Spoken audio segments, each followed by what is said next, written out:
Tired of dealing with annoying flies, fruit flies, and gnats in your home? The Zevo Flying Insect Trap is your ultimate solution. Don't wait. Check out the link in the video description now to get your Zevo Flying Insect Trap on Amazon and enjoy a bug-free home today.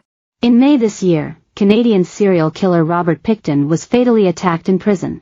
The 74-year-old had been serving a life sentence at Port Cartier Institution in Quebec for 6 counts of second-degree murder when he was brutally assaulted, dying later in hospital. It was a violent end to an unthinkably grisly existence. Pickton was a pig farmer who killed scores of women on the grounds of squalid trailers and outbuildings in Port Coquitlam. Not only did he bury the evidence on the farm, but also ground some of his victims' flesh into mince, mixed with pork and sold to meat processing businesses. One witness said she saw him kill a woman in the slaughterhouse and hang and bleed her like a pig.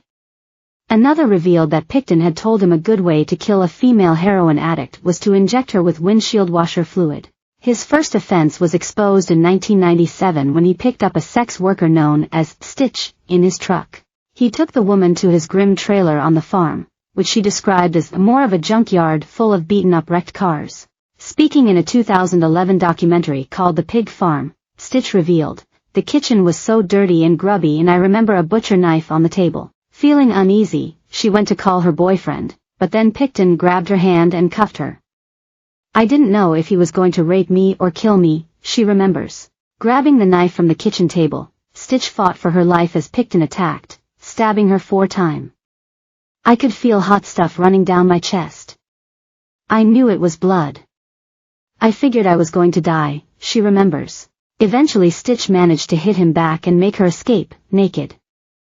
After a passerby took her to hospital, the sex worker reported him to the police. However, despite Pickton being charged with 4 offenses, including attempted murder, they were dropped because Stitch was a known drug user, which prosecutors said would undermine her case, leaving Pickton to strike again. Known as Willie to his friends, the pig farmer was said to be unobtrusive, quiet and polite. Abused by his dad, he inherited the farm from his parents when they died in the 1970s. And Pickton and his brother made millions by selling off land for housing as the area developed. He welcomed waifs and strays, making his bleak and muddy farm a home to drug users and offenders who would do odd jobs in exchange for cash and somewhere to stay. Willie had a weird sense of humor, one of them remembers. If he'd been slaughtering pigs, he'd chase you around with the entrails. He made a belt out of a pig penis, an associate told the documentary. According to crime expert and former senior detective, David Swindle, poor treatment of animals is a well-known red flag to investigators.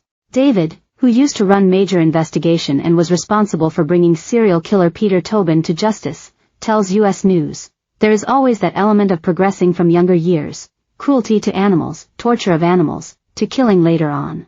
Peter Tobin cut the head off a dog and threw it out of the window.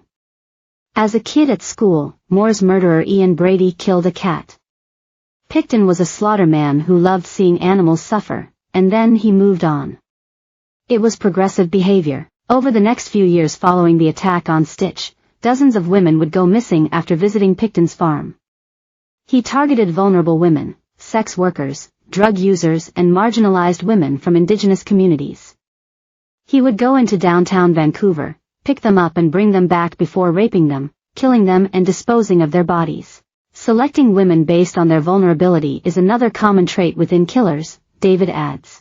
To view this video, please enable JavaScript, and consider upgrading to a web browser that supports HTML5 video. People like Peter Sutcliffe, Tobin and Fred and Rosemary West target vulnerable women who won't be reported missing, the former detective explains.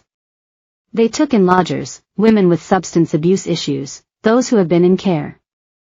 Women that sadly nobody may care about. It was the same with Dennis Nilsson and Stephen Port, who both targeted men who were vulnerable, with chaotic lifestyles. These killers know what they are doing.